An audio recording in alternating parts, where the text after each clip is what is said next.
امریکہ کو ایک face saving کا موقع ملا ہے افغانستان میں؟ جی اس میں میں سمجھتا ہوں ہماری گورنمنٹ کی تھوڑی سی گڈ لک والی بات بھی ہے کہ اس وقت امریکہ میں جو موڈ ہے, جو پریزیڈنٹ ٹرمپ جو ہے ان کا ایک قسم کا کمٹمنٹ سا ہے کہ افغانستان سے وہ امریکن فوجوں کو نکالنا چاہتے ہیں, اور اس کے لیے کوئی نہ کوئی فیس سیونگ فارمولا جو ہوگا اس میں پاکستان کی مدد ان کو مل گئی ہے جس کا وہ خیر مقدم کرتے ہیں, یہی مین فیکٹر ہے. لیکن دیکھیے کوئی بھی وجہ تو کوئی نہ کوئی ہو ہی جاتی ہے, لیکن یہ ہمارے لیے اہمیت رکھتی ہے کیونکہ امریکہ سے ایک سپر پاور ہے, اس کے ساتھ ایک قسم کا کانفرنٹیشن جو ہے, میں تو ہمیشہ کہتا ہوں پاکستان کے مفاد میں نہیں ہے, وہ اچھے ہیں برے ہیں لیکن سپر پاور ہیں, تو ان کے ساتھ تعلقات کو بگاڑنے کا سب سے زیادہ فائدہ تو انڈیا کو ہوتا ہے. تو یہ ساری کامیابیاں ہو رہی ہیں. مہاتیر محمد کا دورہ جو ہے بہت خوشگوار ماحول میں ہو رہا ہے. مہاتیر محمد بہت ایک قابل احترام شخصیت ہیں, عمر تو ان کی بہت زیادہ ہے, 93 سال ہے, غالباً یہ ٹینیور بھی میں نے تو پڑھا ہے کہ 1 سال یا 2 سال کا ان کا ہوگا, لیکن یہ کہ بہرحال جو ان کا پاکستان میں آنا جو ہے ہمارے لیے بہت خوشی کی بات ہے, اور ان کا ایک سٹیچر ہے, اور وہ یقیناً پاکستان کو جو اقتصادی ترقی ملیشیا نے کی تھی جو بالکل ایک آئی تھنک اسپیکٹیکولر ترقی تھی, اس بارے میں اگر ہمیں کچھ نصیحت دیتے ہیں یا مشورے دیتے ہیں تو یقیناً وہ ہمارے موجودہ حالات میں خاص طور پہ بہت ہی ہمارے لیے مفید ثابت ہوں گے. صحیح. ہلالی صاحب, 90 کروڑ ڈالر کی سرمایہ کاری, مختلف ایم او یوز پر سگنیچرز بھی ہوئے, اپرچونٹیز ہمیں اچھی مل رہی ہیں. ہمارے پرائم منسٹر صاحب عمران خان صاحب بڑے متاثر ہیں مہاتیر محمد سے, ان کی کارکردگی سے, جو انہوں نے ملائیشین عوام کے لیے کیا, جس طرح اپنے ملک کو انہوں نے بحران سے نکالا, غربت سے نکالا. بات یہ کہ ہمیں اپرچونٹیز اچھی مل رہی ہیں, ظاہر ہے ہمارا بھی ایک انٹرسٹ ہے کہ بیرونی سرمایہ کاری آئے, لوگوں کے روزگار کے جو مواقع ہیں وہ ملے یہاں پر. لیکن سوال یہ ہے کہ ان سب چیزوں کے لیے آپ کو ایک اچھا ماحول فراہم کرنا ہے, آپ کو لوگوں کو فیسیلیٹیٹ کرنا ہے, آپ کو اسٹیبلٹی لے کے آنی ہے, چاہے وہ سیکیورٹی کے لحاظ سے ہو, پھر اپوزیشن کو آپ کو ساتھ لے کر چلنا ہے, پھر سب سے بڑی عام بات بیوروکریسی, جس کا ایک بڑا اہم رول ہوتا ہے معاملات کو سدھارنے میں بھی اور بگاڑنے میں بھی. پرائم منسٹر صاحب نے کل بھی کہا کہ بیوروکریسی تو ہمارے ساتھ تعاون ہی نہیں کری ہے. تو ان ساری اپرچونٹیز کو کیا ہم اس طرح کا ماحول ہے کہ ہم بڑے اچھے طریقے سے اویل کر سکیں انہیں؟ شازیہ 2 باتیں میں جلدی سے کہہ دوں. ایک بات تو یہ ہے کہ بالکل بڑی اچھی بات ہے کہ ہم نہ صرف مڈل ایسٹ کے ساتھ ہمارا توجہ ہے ٹریڈ میں اور انویسٹمنٹ میں, مگر ایسٹ ایشیا کی طرف بھی ہمارا دھیان ہے, اور یہ بڑی اچھی بات ہے. ایک آلٹرنیٹیو سورس آف انویسٹمنٹ ہونا چاہیے, اور میرے خیال میں ملیشیا بن سکتا ہے. اور اگر ہم جا کے ان ملکوں کو کلٹیویٹ کریں, ڈیولپ کریں, وزٹس کریں, تو انڈونیشیا, ملیشیا, ویتنام, یہ بہت بڑے ملک ہیں economically, they made great progress, تو ادھر سے انویسٹمنٹ آ سکتے ہیں. تو یہ ایک بڑی اچھی بات ہے. آپ نے یہ گورنمنٹ بیوروکریسی کا اس وہ ذکر کیا, میرے خیال میں ہم نے ایک پروگرام کیا تھا, اور اس وقت میں نے 5-7 نام لے کے کہے تھے کون اچھے ہیں کوئی نہیں ہے, اور ان کے ساتھ کام نہیں چلے گا. میں وہ نہیں دوڑانا چاہتا ہوں, مگر ایک چیز اس وزٹ کے بارے میں شازیہ میرے خیال میں مجھے کہنا ضروری ہے. میں یہ کہتا ہوں کہ اس سے اچھا اسٹیٹسمن عزت مات آدمی نہیں ہے مہاتیر محمد سے. بالکل صحیح, ہمارا بڑا دوست ہے, بالکل صحیح ہے. مگر میں جاننا چاہتا ہوں, ایک سٹیٹمنٹ, ایک لفظ کشمیر کے بارے میں اس نے کہا ہے, ایک جملہ آیا ہے, مانے جو کشمیر میں ہو رہا ہے لوگوں کے ساتھ, اور جو مانے کہ بچری جو ہو رہی ہے, کیا اس کو کنڈیم نہیں کر سکتے؟ کیوں نہیں کر سکتے؟ اس لیے کہ انڈیا کا قصوروار نہیں ہے اس میں. بھائی مہاتیر صاحب, آپ ایک پازیٹیو نیوٹرلٹی پہ آ جائیں نا. پازیٹیو نیوٹرلٹی کا مطلب یہ ہے کہ جو ہے ویسے بتائیں, تو بتائیں ویسے. کیا آپ سمجھتے, آپ اسلاموفوبیا کے بارے میں بات کرتے ہیں؟ آپ تو دیکھ رہے ہیں کہ کشمیر میں کیا ہو رہا ہے, ہندوستان میں کیا ہو رہا ہے. یہ چینج آپ کو شاید پتہ چلی گیا ہوگا, مودی نے جو پرائم منسٹر صاحب کو میسج کیا ہے یوم پاکستان کے حوالے سے, مبارکباد بھی دی ہے, نیک خواہشات کا اظہار بھی کیا, اور کہا کہ ہمیں مل کر چلنا چاہیے, امن کے لیے ساتھ آگے بڑھنا چاہیے. اس لیے ہاں, مودی جھوٹا ہے, اور یہ جب باتیں ان کو کہہ رہا تھا تو ان کا ایک ایئر کرافٹ کیریئر اور 4 سب مرینز پاکستان سے کے اور بھی نزدیک آ گئے. مانے یہ کیا آپ مودی کی بات مانتے ہیں؟ جھوٹا نمبر 1, مکار. یہ اور ٹرمپ اور وہ نیتن یاہو میں کیا فرق ہے بھائی؟ نو نو نو، یہ باتیں نہ کہیں مودی نے کیا الفاظ میں کہہ دیا. میں یہ صرف جاننا چاہتا ہوں، ایک مسلمان ملک اس وقت جو مسلمانوں کے ساتھ ہو رہا ہے کشمیر میں، آپ نے ذکر نہیں کیا، ایک لفظ نہیں کیا، کیوں نہیں کیا؟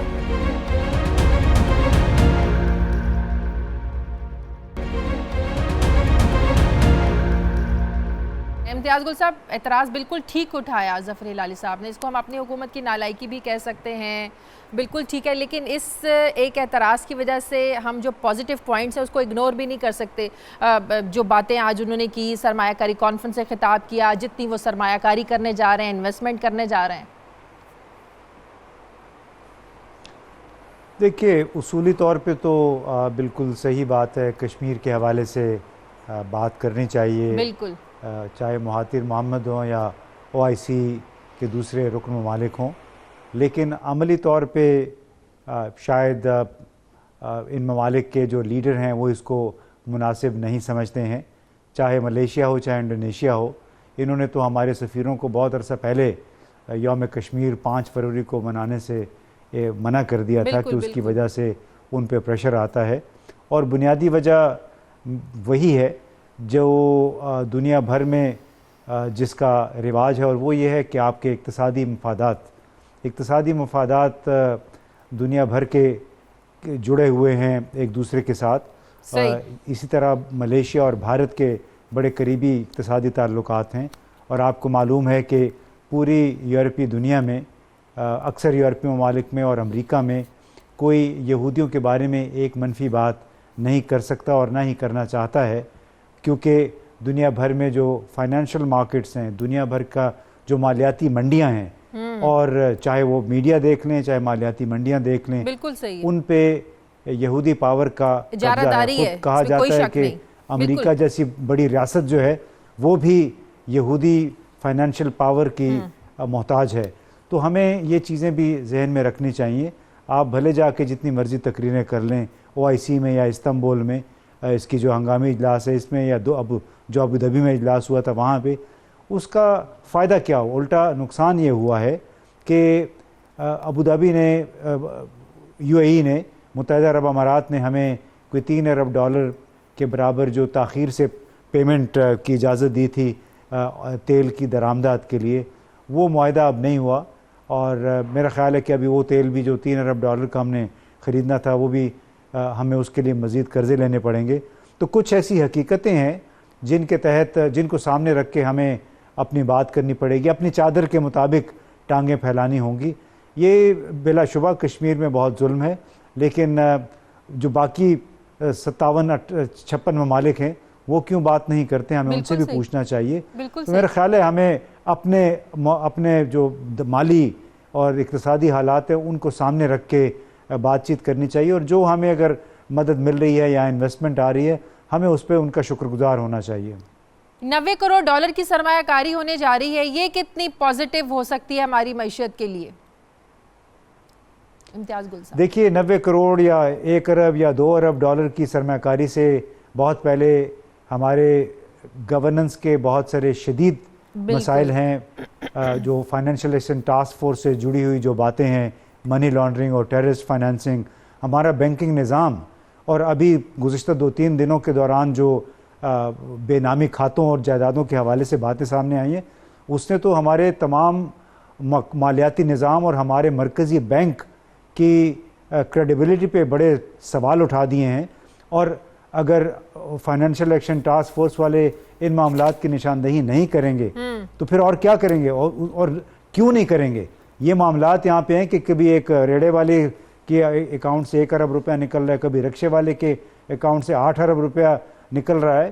تو یہ تو ایک بڑا بظاہر لنک نظر آتا ہے ٹیررسٹ فائنینسنگ میں، یہاں پہ منی لانڈرنگ جس انداز میں ہوتی ہے.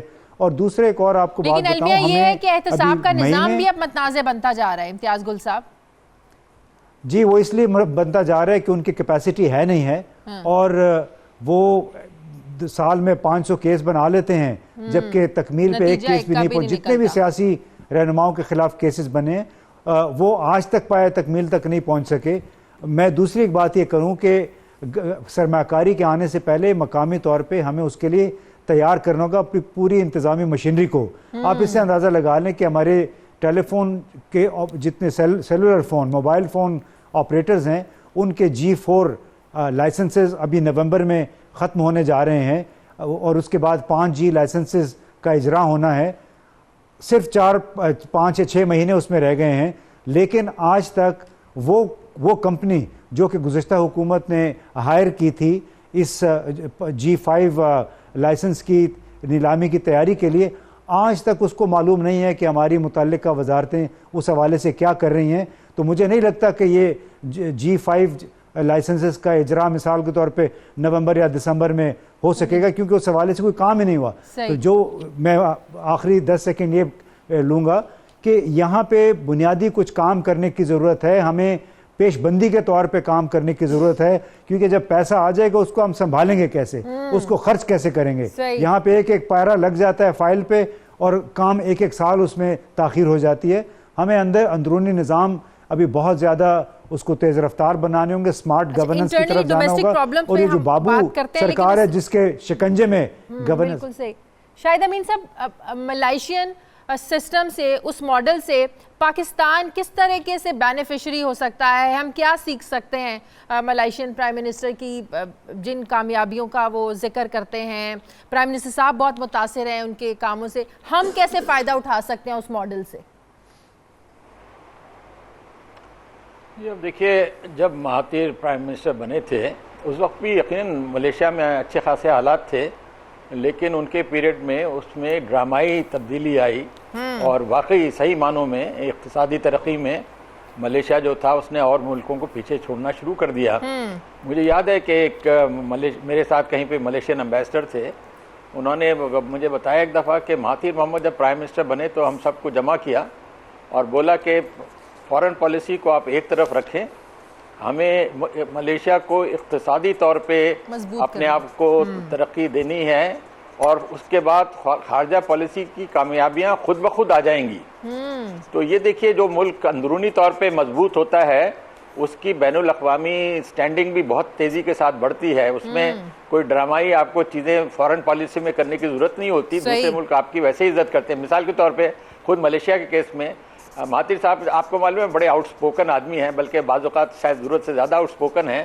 تو انہوں نے بہت سارے ملکوں پہ بارہا اپنے دور اقتدار میں تنقید کی ہے, امریکہ پہ کی ہے, برطانیہ پہ کی ہے اور کئی ممالک پہ کی ہے, لیکن وہاں پہ ایک قسم کا جواب جو تھا بڑا خندہ پیشانی کا تھا. کیوں تھا؟ کیونکہ ملیشیا وقت کے ساتھ ایک اقتصادی طور پہ اہم سے اہم تر ملک ہوتا جا رہا تھا. تو اس میں میرے خیال میں جو ان کی سب سے بڑی وجہ ہے کہ انہوں نے پرائیویٹائزیشن کو بہت اہمیت دی اور جو انویسٹرز تھے ان کے لیے بڑے مواقع پیدا کیے. پھر ملیشیا کے پاس اپنے ریسورسز بھی ہیں جن کو ڈیولپ کرنے کا بھی موقع ہے. ان کے پاس آئل ہے اور ان کے پاس ٹن ہے, ان کے پاس ربر ہے اور بھی ان کے پاس اچھے ریسورسز ہیں. Malaysians are disciplined hard working people, لیکن دیکھیے ان کی لیڈرشپ میں جو کامیابیاں ملیشیا نے حاصل کی اس کے بعد جو لیڈرز آئے انہوں نے وہ کامیابیاں حاصل نہیں کی. تو leadership does make a difference. یہ جو ابھی ایک بات ہوئی تھی کشمیر پہ کیوں نہیں بولے, میں اس بات سے اتفاق کرتا ہوں کہ اگر وہ کشمیر پہ کچھ بولیں, خاص طور پہ سینئر اسلامی رہنما ہیں, تو وہ ان کے اپنے کریڈٹ میں بھی جاتا ہے. لیکن اگین پھر میں مثال دوں کہ میں OIC میں بھی بہت سفیر رہا ہوں. سالوں سے ہم نے دیکھا کہ ملیشین جو ہے OIC میں کشمیر کے معاملے میں, انڈیا پاکستان کے معاملے میں ہمیشہ خاموش رہتے ہیں, باوجود اس کے کہ ہم بڑی لابنگ کرتے ہیں کہ بھائی آپ کچھ تو بولیں, لیکن ان کا جواب جو ہے بالکل خاموشی کا رہا ہے. اس لیے کہ ہندوستان جو ہے اس کو ایک ایڈوانٹیج ہے, let us not forget it. ہندوستان ایک سائز کے لحاظ سے بہت بڑا ملک ہے, اس کی اقتصادی طاقت ہے, سیاسی اس کی اہمیت ہے. اور یہ تب اور واضح ہو گیا جب OIC میں سشما سوراج کو دعوت دی گئی, یہ تب اور واضح ہو گیا. جی وہ اس کا بھی ایک بیک گراؤنڈ تھا. نہیں دیکھیے, میں اس کا پاکستان میں اس بات کو صحیح طریقے سے سمجھا نہیں گیا ہے. اب میں نے ذکر کیا ہے UAE کے پاکستان کے ساتھ تعلقات میں کچھ کشیدگی آئی تھی اور انہوں نے پاکستان پہ دباؤ ڈالنے کے لیے انڈیا کے ساتھ دوستی بڑھائی. اس پیریڈ میں انہوں نے سشما کو انوائٹ کیا تھا, quite unrelated to the recent OIC meeting. اور جب یہ OIC meeting آئی ہے تو اس وقت they were committed and they could not back out. بالکل صحیح. ہلال صاحب, بریک پر جانے سے آخری سوال میرا آپ سے کہ ابھی ہم سفارتی محاذ پر تو کامیابیوں کی بات کر لیتے, انٹرنلی ڈومیسٹک جو مسائل ہیں اس پر حکومت کی گرفت اتنی ویک کیوں ہیں؟ جیسے میں نے پہلے ذکر کیا, بیوروکریسی کے مسائل ہوں, مہنگائی کے مسائل ہوں. دیکھیے کچھ ایسے مسائل ہیں جو ان کا گرفت کمزور ہو گیا ہے.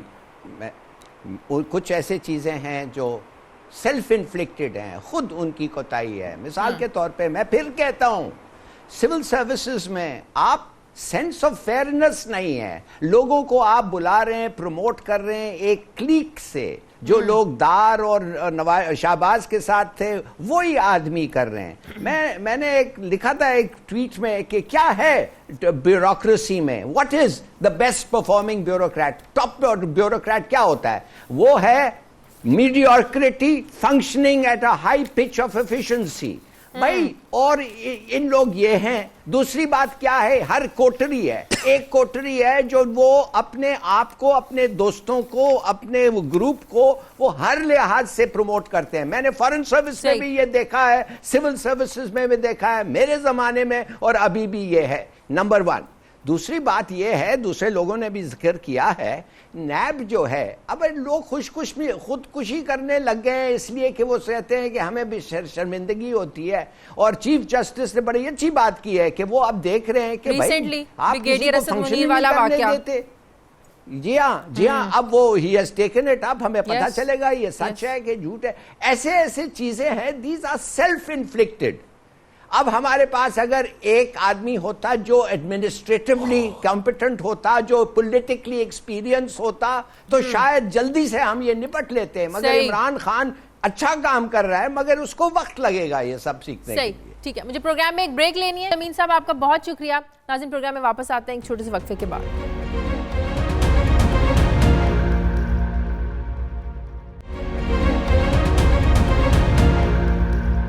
ناظرین، کل سپریم کورٹ نے بحریہ ٹاؤن کراچی کا فیصلہ سناتے ہوئے بحریہ ٹاؤن انتظامیہ کی جانب سے 460 ارب روپے کی پیشکش کو منظور کیا اور نیب کو ملک ریاض کے خلاف کیسز بنانے سے روک دیا. تجزیہ کاروں کی رائے ہے کہ یہ فیصلہ تھرڈ پارٹی انٹرسٹ یعنی کہ عوام کے حق میں بہت بہتر ہے، کیونکہ ظاہر ہے اس سے عوام کو روزگار ملے گا، سرمایہ کاروں کا جو اعتماد ہے یہ بحال ہوگا، ملک میں سرمایہ کاری آئے گی. یہ تجزیہ اپنی جگہ بالکل ٹھیک ہے، لیکن سوال یہ ہے کہ کیا اس فیصلے کے بعد ایک پریسیڈنٹ سیٹ کیا گیا ہے کہ جو سمجھ میں بھی آ رہا ہے، تاثر بھی دیا جا رہا ہے کہ کل کو کوئی بھی کسی جگہ پر قبضہ کرے گا، پھر وہ اس فیصلے کو بنیاد بنا کر عدالت جائے گا اور جگہ چھوڑنے کی بجائے جگہ سے کئی گنا کم قیمت جرمانہ ادا کرنے کے استدعا کرے گا.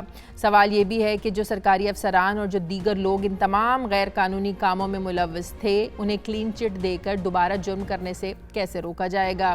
پھر سوال یہ بھی ہے کہ تجاوزات کے خلاف آپریشن ہوا، بڑی اچھی بات ہے، وہاں بھی تھرڈ پارٹی انٹرسٹ تھا، وہ بھی غریب عوام کو ظاہر روزگار ان کا تھا، 30-40 سالوں سے لوگ اپنے دکانوں پر بیٹھے ہوئے تھے، لیکن وہاں تھرڈ پارٹی انٹرسٹ کو مد نظر کیوں نہیں رکھا گیا؟ یہ بھی لوگ سوال اٹھا رہے ہیں. کیا بحریہ ٹاؤن کیس کے فیصلے سے ملک میں دوہرے قانونی معیار کا تاثر مضبوط نہیں ہو گیا؟ سابق چیف جسٹس ثاقب نثار نے 4 اکتوبر 2018 کو اسی کیس کے دوران یہ ریمارکس دیے کہ بحریہ ٹاؤن کو دھوکے سے زمین دی گئی، چاندی دے کر سونا لیا گیا. سوال یہ ہے کہ کیا اب عدالتی فیصلے میں اس سونے کا ٹھیک بھاؤ لگایا گیا ہے، جبکہ بحریہ ٹاؤن کے تخت پڑی اور جو اسلام آباد کا علاقہ ہے اور مری میں زمین الاٹمنٹ کے کیس ابھی زیر سماعت ہیں. کیا یہ کیسز بھی سمجھا جائے کہ ایسے ہی سیٹل ہو جائیں گے؟ بات کرتے ہیں اس میں. میرے ساتھ Kamran Murtaza x president supreme court bar, انہوں نے ہمیں جوائن کیا ہے. امتیاز گل صاحب ہیں، ظفر ہلالی صاحب ہیں. شکریہ آپ کا کامران مرتضیٰ صاحب. امتیاز گل صاحب میں آپ سے شروع کرتی ہوں. سوال اٹھ رہے ہیں یہ جو کل فیصلہ آیا ہے بحریہ ٹاؤن کراچی کو لے کر، سوال اٹھ رہے ہیں کہ 4 مئی 2018 کو سپریم کورٹ نے بحریہ ٹاؤن کراچی کو سرکاری زمین کی الاٹمنٹ اور تبادلے کو غیر قانونی قرار دیا اور بحریہ ٹاؤن کراچی کو رہائشی کمرشل پلاٹس اور عمارتوں کی جو کنسٹرکشن تھی فروغ کرنے سے اس کو روکا. اور فیصلے میں یہ کہا گیا تھا کہ بحریہ ٹاؤن کراچی کو اراضی کا جو تبادلہ ہے یہ خلاف قانون تھا. حکومت کی اراضی حکومت کو واپس کی جائے، بحریہ ٹاؤن کی اراضی بحریہ ٹاؤن کو واپس کی جائے. اب 485 ارب کی جو پیشکش کی کہ یہ معاملہ سیٹلڈ ہوا ہے، کیا یہ غیر قانونی الاٹمنٹ اس پیسے کے بعد قانونی ہو گئی؟ یہ کیسے ہو گئی؟ جو بھی سوال میں نے اپنے انٹرو میں اٹھایا کہ کیا یہ پریسیڈنٹ سیٹ کیا گیا ہے یا ہو گیا ہے، کیونکہ تاثر یہ مل رہا ہے کل کو کوئی بھی، ظاہر ہے ہمارے ہاں قبضہ مافیا یہ بہت زیادہ گروپ ایک سٹرونگ ہے، لوگوں کے مسائل بھی ہیں، کل کو کوئی بھی اٹھے گا اور کہے گا کہ یہ زمین میرے پاس رہنے دے، اس کی قیمت لے لیں اور وہ غیر قانونی چیز قانونی ہو جائے. کیا یہ اس سے میسج ملا اس فیصلے سے؟ جی شازیہ، کافی سارے میرا خیال ہے آپ نے سوالوں کے جواب بھی دے دیے ہیں. بالکل ایسے ہی ہے. اس میں تھرڈ پارٹی کی جو آپ نے بات کی وہ دونوں طرف سے کور ہو رہی ہے، یعنی عدالت نے جو فیصلہ دیا وہ بھی ایک تھرڈ پارٹی کے غالباً تھرڈ پارٹی کے مفاد کو سامنے رکھ کے دیا کہ جن لوگوں نے اس بڑی اسکیم میں سرمایہ کاری کی ہوئی ہے، جو لوگ پہلے سے ڈیولپ شدہ جگہوں پہ اپنے گھر بنا چکے ہیں، کوئی ابھی ترقیاتی کام جاری تھا وہاں پہ جس وقت یہ کام رکا گیا، تو اس کی وجہ سے پورے بحریہ ٹاؤن میں ترقیاتی کام رکا ہوا تھا، اس سے بے روزگاری میں بہت اضافہ ہوا، بلا شبہ اس سے اضافہ کئی میرا خیال ہے 1000 لوگ جو تھے اس کے ساتھ جو براہ راست وابستہ تھے، پھر بالواسطہ طور پہ وابستہ افراد تھے جو مختلف روزگار میں مصروف تھے، تو وہ عملاً بیکار ہو کے رہ گئے تھے۔ اب سپریم کورٹ ہی کے کہنے پہ کراچی کے دوسرے علاقوں میں ایمپریس مارکیٹ، صدر، اسلام آباد، ملتان، لاہور میں جو تجاوزات کے نام پہ ایک مہم چلائی گئی تھی، اس میں بھی اگر supreme court third party interest کو سامنے رکھتی تو شاید پھر ان لوگوں کو کچھ وقت مل جاتا 6 مہینے کا یا سال کا کاروبار کو وہاں سے منتقل کرنے کا۔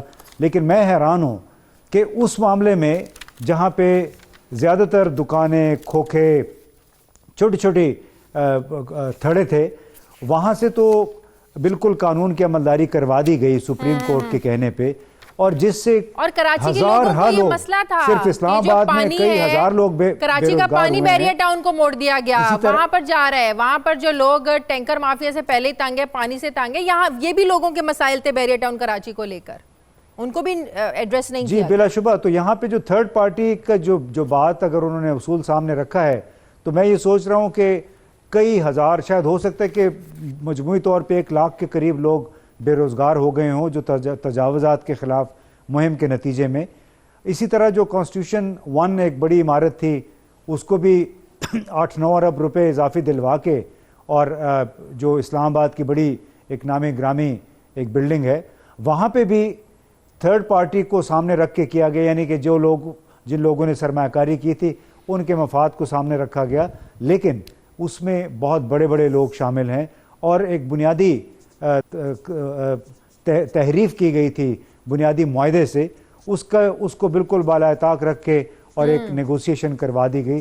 تو بنیادی طور پہ ایک بڑی مثال قائم ہو گئی ہے، اور بالکل آپ نے صحیح کہا شروع میں کہ اس طرح آئندہ کے لیے بہت بڑی مثال بنی ہے کہ لوگ جگہ پہ قبضہ کریں گے اس کے اوپر، یا ہو سکتا ہے کہ غلط طریقوں سے اپنے نام ٹرانسفر کروائیں حکام کے ساتھ مل کے، اور پھر بعد میں اس کے عوض کچھ پیسے دے دیں مارکیٹ ریٹ سے کہیں کم، جو کہ اس معاملے میں ہوئے ہیں۔ مری بحریہ ٹاؤن کے معاملے پر کہا گیا کہ بحریہ ٹاؤن نے جنگلات کی زمین پر قبضہ کیا ہے، وہ بھی ایک ظاہرہ کیس چل رہا ہے، تو ایک تاثر مل گیا نا کہ وہاں پر بھی کیا کچھ ایسی سیٹلمنٹ ہو سکتی ہے۔ کامران مرتضیٰ صاحب، جن آفیشلز نے ملیٹ ڈیولپمنٹ اتھارٹی، ان لوگوں نے، سرکاری لوگوں نے اونے پونے داموں اس زمین کو بیچا، اب کیا سمجھا جائے کہ وہ اس فیصلے سے ان کو لیگل کور مل جائے گا یا ان کے خلاف کارروائی ہونی چاہیے؟ دیکھیے، اس سے پہلے تو میں ایک سوال کرتا ہوں کہ کیا بھاؤ تاؤ کرنا سپریم کورٹ کا کام ہے، اور یہ بھاؤ تاؤ ملک ریاض کے ساتھ کرنا سپریم کورٹ کا کام ہے؟ اور جو کچھ ہوا ہے کیا یہ باقی عام پبلک کے ساتھ بھی ہوا؟ یہ جو عمران خان کا جو گھر جو ہے وہ ریگولرائز ہو گیا، اس سے نیچے جتنے لوگ تھے غریب غربا، ان کا کچھ بھی نہیں ہوا اور ان کی جگہیں گرائی بھی گئیں۔ اسی طرح سے وہ جو کانسٹیٹیوشن ایونیو پہ وہ جو بنے ہوا ٹاور بنا ہوا ہے، وہ بھی جو ہے نا وہ معاملہ جو ہے نا وہ ٹھیک ہو گیا، یہ بھی معاملہ ملک صاحب کا بھی ٹھیک ہو گیا۔ تو یہ کوئی اچھی مثال قائم نہیں کی جا رہی۔ ہم نے تو یہ سنا تھا، ہم نے تو یہ سمجھا تھا کہ یہ کہتے تھے کہ جی جو آسمان گرنا ہے گر جائے، ہم نے تو قانون کے مطابق فیصلہ کرنا ہے۔ تو اگر یہ third party, second party, first party کا انٹرسٹ جو ہے نا وہ واچ کرنا ہے یا اس طرح سے وہ کرنا ہے، تو میرا خیال ہے کہ یہ اس طرح سے کوئی ہم نے اچھی مثال قائم نہیں کی ہے۔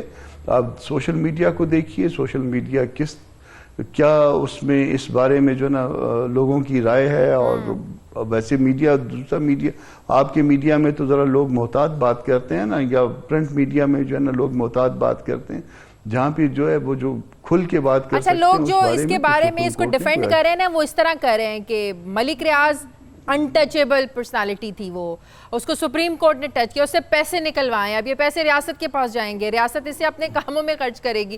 ڈیفینڈ کرنے والوں کے پاس یہ جواز ہے. ٹھیک ہے جی, ملک صاحب کے ساتھ پہلے بھی کچھ نہیں ہوا, اب بھی کچھ نہیں ہو سکتا, بس یہی ہے, ٹھیک ہے. اچھا, جو میرا سوال تھا آپ کا, جو ملی ڈیولپمنٹ, ہم یہ سمجھ پائیں کہ آسمان اگر گرنا ہے تو وہ جو کہتے تھے وہ صرف غریب پہ گرنا ہے, ملک پر نہیں گر سکتا. تو ملی ڈیولپمنٹ اتھارٹی کے لوگوں کو پھر وہ اس فیصلے سے ایک لیگل کور مل گیا. اب ان کے خلاف جو کارروائی کے مطالبے کیے جا رہے تھے کہ ان لوگوں نے جو ہے نا وہ بڑا اس کا رول ہے, ظاہر ہے انہوں نے کیا سارا کچھ ٹرانسفر. ظاہر ہے جب بینیفیشری کو آپ نے کور دے دیا کہ اگر اس نے غلط بھی کیا ہے, کوئی انلیگل بھی کیا ہے, تو اس کے خلاف ریفرنس فائل کرنے سے آپ نے روک دیا ہے اگینسٹ سرٹن اماؤنٹ, جس کو کل آپ کہتے تھے پلی بارگین بھی ٹھیک نہیں ہے, جس کو آپ کہتے تھے کہ وی آر بھی ٹھیک نہیں ہے اور پی بی بھی ٹھیک نہیں ہے. تو اب اس میں یہ وی آر بھی ہوئی ہے پتہ نہیں, یا پی بی ہوئی ہے پتہ نہیں کیا ہوا ہے, تو اگر ان کو تو سب کو جو ہے نا وہ ڈائریکٹلی انڈائریکٹلی ان کو بھی کور مل گیا. جب یہاں پہ جو بینیفیشری تھا, مین بینیفیشری, اس کے خلاف جو ہے نا وہ ریفرنس نہیں فائل ہو سکتا, تو باقی جو ہے نا وہ ان کے خلاف بھی یقیناً نہیں فائل ہو سکتا. ہماری انڈرسٹینڈنگ تو یہی ہے. صحیح. ہلالی صاحب آپ کا میں کامنٹ لیتی ہوں, میں ذرا بریک لے لوں, بریک کے بعد واپس آتے ہیں.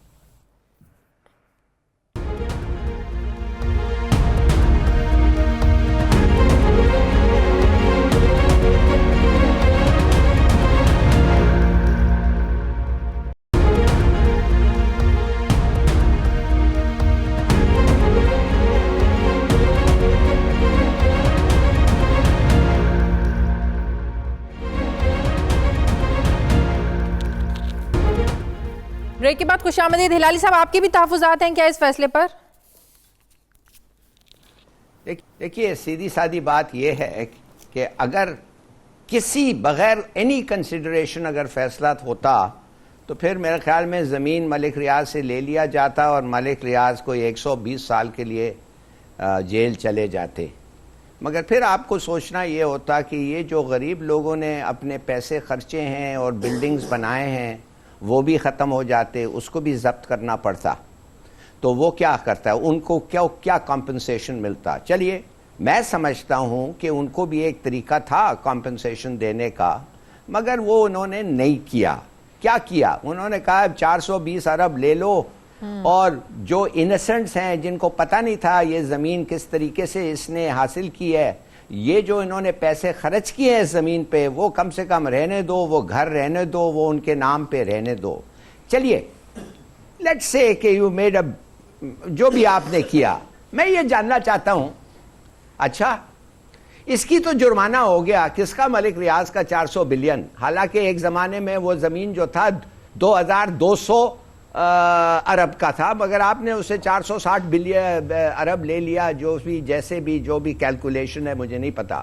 مگر میں یہ جاننا چاہتا ہوں وہ جو لوگ جن کے پاس پاور نہیں تھا یہ زمین اس کو دینے کے لیے, ان ادر ورڈز 3 ادارے, KMC, KDA اور بورڈ آف ریونیو, ان کو کس نے بھائی, how did they get the authority کہ زمین ان کو دے, کون ان کو دیا؟ ظاہر ہے غیر قانونی ہوا نا. میں آپ کو بتاتا ہوں کون دیا. نہیں, غیر قانونی نہیں ہوا, ان کو اجازت, ان کو کہا گیا تھا کہ دو اس کو. میں یہ جاننا چاہتا ہوں وہ کدھر ہے سمری جدھر کہتا ہے کہ کون تھا چیف منسٹر, کون تھا چیف سیکرٹری, کون تھا SNGND کا, ان لوگوں کے کیا ان پہ کیا اتھارٹی تھی کہ وہ زمین ان کو دیں, ان کو پکڑیں, ان کو پنش کریں. دوسری بات, یہ زمین کدھر کا ہے, یہ سندھ کی زمین ہے, کس نے بیچا, جو گورنمنٹ انچارج تھا اس وقت, اور وہ گورنمنٹ کا جو ہیڈ ہے ان کا نام ہمیں بہت اچھا پتا ہے, کس نے خریدا, ریاض ملک. اور یہ فائن کس کو جا رہا ہے, مجھے بتائیں تو صحیح, یہ فائن جا رہا ہے ڈیم فنڈ میں.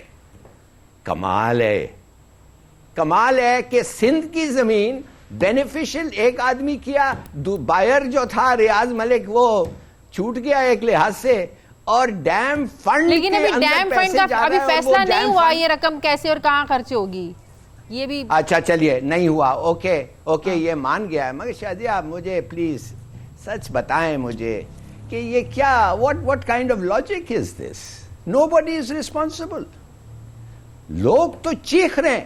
اچھا اب اسی پر سپریم کورٹ نے کہا ہے فیصلہ, اب سپریم کورٹ نے کیا ہے. ایک ہی چیز میں سمجھ سکتا ہوں, وہ جو لوگ پیسے خرچے تھے جن کو پتہ نہیں تھا وہ بچ گئے. تو یہی تو ہم بات کر رہے ہیں ان ایوری ادر ریسپیکٹ, جب تجاوزات کے خلاف آپریشن کیا تب ان لوگوں کے انٹرسٹ کو بھی مد نظر رکھنا چاہیے تھا. کامران مرتضیٰ صاحب, میں نے آج جب ریسرچ کی تو پتہ چلا کہ سندھ ہائی کورٹ میں 40 سے اوپر پٹیشنر ایسے ہیں جنہوں نے بحریہ ٹاؤن کے خلاف کیسز فائل کیے ہیں, جنہوں نے کہا ہے کہ جو بحریہ ٹاؤن کی زمین جو ہے اس میں ان کی بھی زمینیں ہیں جو ان کی وراثتی زمینیں ہیں. اس پر سندھ ہائی کورٹ نے بہت بار اس پر سٹے بھی دیا اور کہا جب تک یہ ڈسپیوٹ حل نہیں ہو جاتا اس پر کوئی کنسٹرکشن نہیں ہوگی, سٹے دے دیا. لیکن اب جب یہ سپریم کورٹ کا فیصلہ آ گیا ہے تو ظاہر ہے سندھ ہائی کورٹ میں تو ان لوگوں کے پٹیشنز ہیں, وہ تو کیسز چل رہے ہیں, تو سندھ ہائی کورٹ ان پٹیشنز پر فیصلہ یا ان کیسز کا فیصلہ سپریم کورٹ کے فیصلے کی روشنی میں کرے گی, اس کا طریقہ کار کیا ہوگا؟